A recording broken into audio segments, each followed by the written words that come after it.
நீ யாரை வேணாலும் ஏமாத்தலாம், ஆனா ராஜு வந்துட்டு ஏமாத்த முடியாது.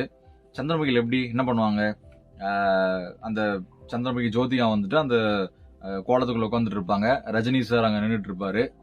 ஸோ அந்த என்னது கெரோசினா பெட்ரோல் ஏதோ ஒன்று ஊற்றி விட்டுட்டு இந்த தீபம் வந்து அந்த புடி தூக்கி போடு அப்படின்னு பண்ண வைப்பாங்க இல்லையா. ஸோ தூக்கி போடுறதுக்கு முன்னாடி அந்த சாமியார் வந்து புஷ்னு ஊதி விட்டுருவார்ல சந்திரமுகி கண்ணில். ஸோ அதுக்கப்புறம் அந்த தீபந்தத்தை போட்டோன்னே குபுகுன்னு எரியும். ஆனால் அதுக்குள்ள வந்துட்டு ரஜினி சாரை மாத்திடுவாங்க.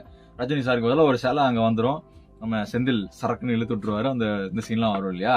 ஸோ அதே சீனு இங்கே வந்துட்டு பிளே ஆகும்.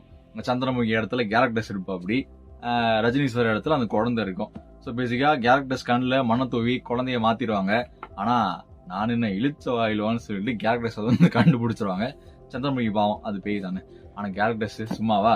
ஸோ கண்டுபிடிச்சு குழந்தைய தூக்கின்னு போயிடுவாரு. ஸோ ஓவரால் சும்மா ஒரு ஃபன் பார்ட் தான். So nothing serious.